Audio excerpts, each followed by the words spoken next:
Hi friends, అందరికీ welcome back to my channel. ఈరోజు వీడియోలో మంచి రుచికరమైన బ్రేక్ఫాస్ట్ రెసిపీని అయితే మీ అందరితో షేర్ చేద్దామని అయితే అనుకుంటున్నాను. అది ఏంటి అని అనుకుంటున్నారా? కట్టె పొంగలి అండి. నిజంగా చెప్తున్నాను, టేస్ట్ అయితే చాలా అంటే చాలా బాగుంది. డెఫినెట్గా ట్రై చేసి అయితే మీ ఇంట్లో వాళ్ళకి పెట్టండి. మార్నింగ్ బ్రేక్ఫాస్ట్కి ఏం ప్రిపేర్ చేయనప్పుడు ఇట్లా సింపుల్ అండ్ టేస్టీగా కట్టె పొంగలి అయితే ప్రిపేర్ చేయండి. చిన్న పిల్లల నుంచి పెద్దల వరకు ఎవరైనా చాలా ఇష్టంగా తినే బ్రేక్ఫాస్ట్ రెసిపీ అనే చెప్పగలను. సో సింపుల్ ప్రాసెస్లో కట్టె పొంగలి ఏ విధంగా చేయాలో ప్రాసెస్ అయితే చూసేయండి. ముందుగా స్టవ్ పైన అయితే గిన్నెను పెట్టుకొని ఇందులోకి అయితే 1 కప్పు వరకు పెసరపప్పునైతే యాడ్ చేస్తున్నాను. ఇలా వేసిన పెసరపప్పునైతే సిమ్లోనే పెట్టుకొని నాన్ స్టాప్ గరిటెతోని మిక్స్ చేసుకుంటూ పప్పును అనేది అయితే మంచిగా వేయించుకోవాలండి. కట్టె పొంగల్లో పప్పు అనేది ఇట్లా వేయించి వేస్తేనే ఫ్లేవర్ చాలా అంటే చాలా బాగుంటుంది. మనం వేసిన పప్పు కాస్త ఇట్లా బ్రౌనిష్ కలర్ వచ్చేంతసేపు బాగా ఫ్రై చేసుకోవాలండి. ఇట్లా కలర్ చేంజ్ అయితే సరిపోతుంది. పప్పు అనేది మనకి మంచిగా ఫ్రై అయిపోయింది కదా.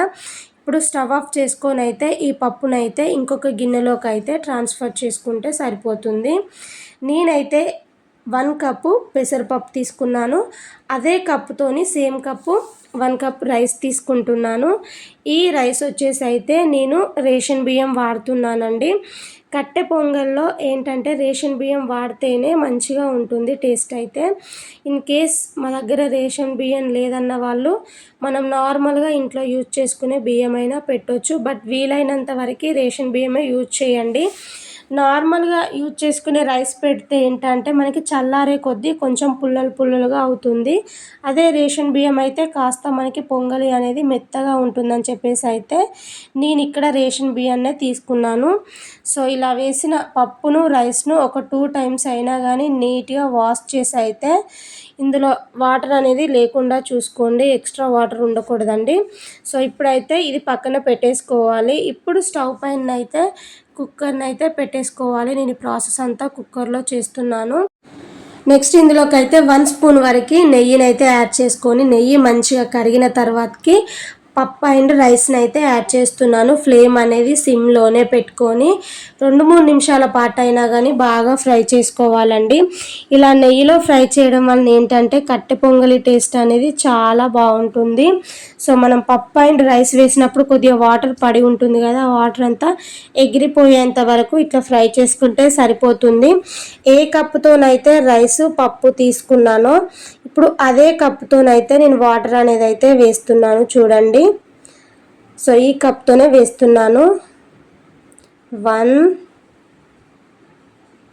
2 3 4 5 6. సో 6 కప్స్ వరకు వాటర్ యాడ్ చేసుకొని టేస్ట్కి తగ్గట్టు సాల్ట్ అనేది కూడా అడ్జస్ట్ చేసుకొని అయితే ఒకసారి గరిటెతోని ఈ విధంగా మొత్తం మిక్స్ చేసుకొని అయితే కుక్కర్ పైనుంచి మూత పెట్టుకొని అయితే స్టవ్ పైన పెట్టేయండి. సో 3 విజిల్స్ వచ్చేంతసేపు ఉడికిస్తే సరిపోతుందండి. మనకి పప్పు అండ్ రైస్ అనేది మంచిగా మెత్తగా ఉడికిపోతుంది. అయితే 3 విజిల్స్ వచ్చాక చూపిస్తున్నాను. సో చూడండి మనకి రైస్ అండ్ పప్పు అనేది ఎంత చక్కగా ఉడికిపోయిందో. సో ఒకసారి అయితే గరిటెతోని ఈ విధంగా కొంచెం మ్యాష్ చేసినట్టు మిక్స్ చేయండి. మరి పప్పు గుత్తుతోనైతే మెదపకండి, మరి గుజ్జులాగా అయిపోతుంది. జస్ట్ ఈ విధంగా గరిటెతో అన్నారంటే మనకి కరెక్ట్గా సరిపోతుందండి.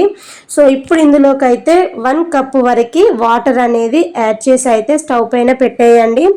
సిమ్లోనే ఉడికించండి. ఒక 2-3 నిమిషాల పాటైనా ఉడికించారంటే రైస్ అండ్ పప్పు అనేది ఇంకాస్త మనకి మెత్తగా అవుతుంది. కట్టె పొంగలి అంటే కాస్త మెత్తగా ఉంటేనే బాగుంటుంది కదా. సో వాటర్ వేసిన తర్వాతకి ఒకసారి ఈ విధంగా మొత్తం కలిసేలాగా అడిగేలా మిక్స్ చేసుకొని అయితే సిమ్లో పెట్టి 2-3 నిమిషాల పాటైనా ఉడికించండి. సో ఇప్పుడు ఇందులోకి అయితే పోపు పెట్టడానికి అయితే స్టవ్ పైన ఇంకొక కడాయిని అయితే పెట్టేశాను. ఇప్పుడు 2 స్పూన్స్ వరకు ఆయిల్ అయితే యాడ్ చేస్తున్నాను. ఆయిల్ మంచిగా వేడైన తర్వాతకి 1/2 స్పూన్ ఆవాలు, 1/2 స్పూన్ జీలకర్ర, మంచిగా జీలకర్ర ఆవాలు వేగిన తర్వాతకి కొంచెం అల్లం యాడ్ చేస్తున్నానండి. అలాగే కొన్ని ఎండుమిర్చి, అలాగే కొన్ని పచ్చిమిర్చి మీ టేస్ట్కి తగ్గట్టు యాడ్ చేయండి. 10 గల జీడిపప్పులను వేసుకొని అయితే మంచిగా గోల్డెన్ షేడ్ వచ్చేసేపు బాగా ఫ్రై చేసుకోవాలండి.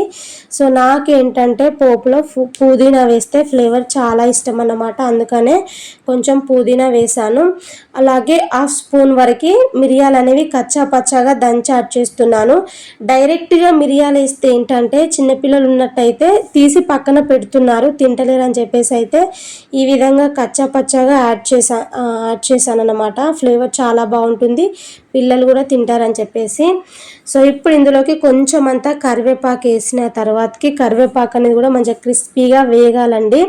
సో పోపు అనేది మంచిగా వేగిన తర్వాతకి ఈ కట్టె పొంగల్లోనైతే యాడ్ చేయాలి.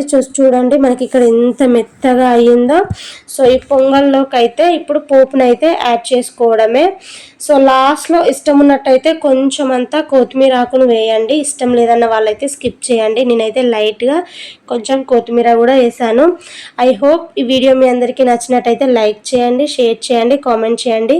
ముఖ్యంగా కట్టె పొంగలి అంటే ఎంతమందికి ఇష్టమో డెఫినెట్గా కామెంట్ చేసి అయితే ఛానల్ని సబ్స్క్రైబ్ చేయండి. Thank you for watching friends.